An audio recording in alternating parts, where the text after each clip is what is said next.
folks. You know, just recently someone said to me, I've been on your website and there's a lot of negative news on there, isn't there?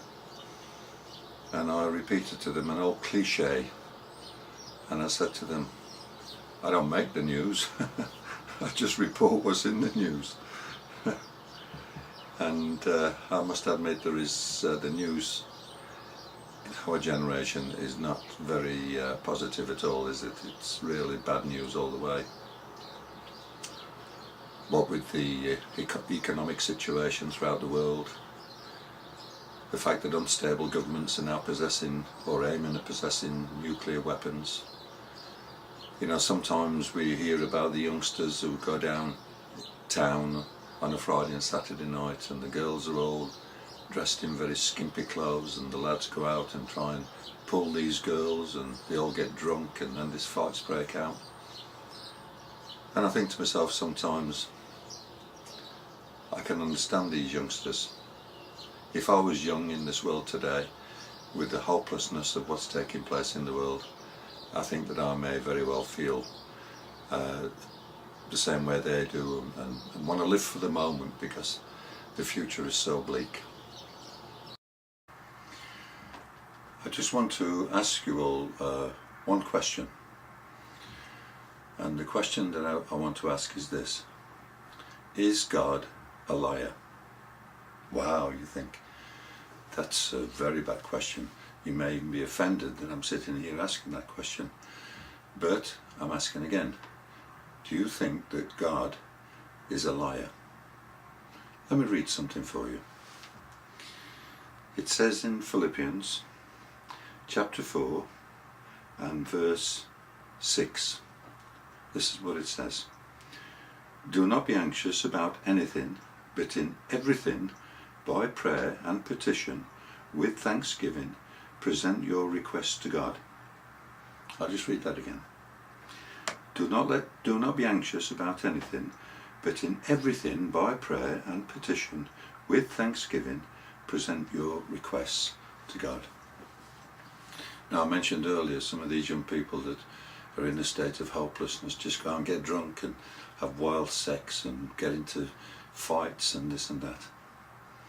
But we are not without hope as they are, unfortunately.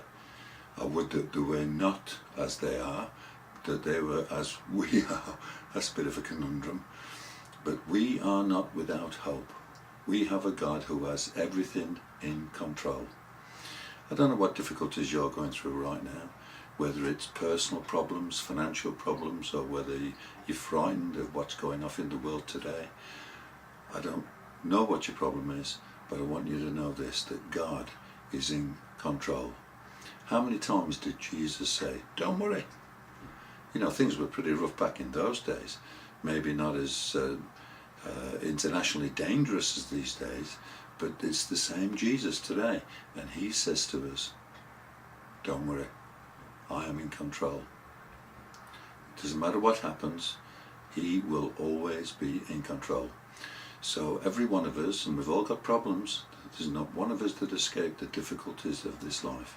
But I want to encourage you this week to put your trust in God, to put your faith in God, because he will bring you through. I said in a sermon recently, you can't become a good sailor, an experienced sailor, by sitting in the safety of the harbour.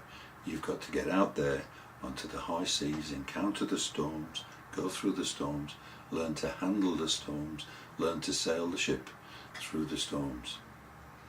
You won't learn that sitting in a nice, quiet, warm harbour. And sometimes the Lord allows us to go through the storms. And remember one thing, the storms will not sink the boat. The storms do not sink the boat. Remember when Jesus was in the boat in the storm and the disciples were frightened to death and they said, Lord, wake up. He was fast asleep. And they woke him up and said, aren't you concerned what's happening to us all? And he got rather impatient with them and then stood up and he looked up at the storm and he said, shut up. So the storms that we go through will not sink our boat. Now remember this, But the Lord will allow us to go through the storms in order to help us to become good sailors and learn how to handle the storms of life. So bear this in mind this week, and put your trust in the Lord, put your faith in the Lord. We are not like those who have no hope. Jesus is in control. God bless you. Have a look through the site. Hope there's something there for you, something to bless you, something to make you laugh, something to do your heart good. Just take a look round and see if there's anything there for you. Have a good week. Bye-bye.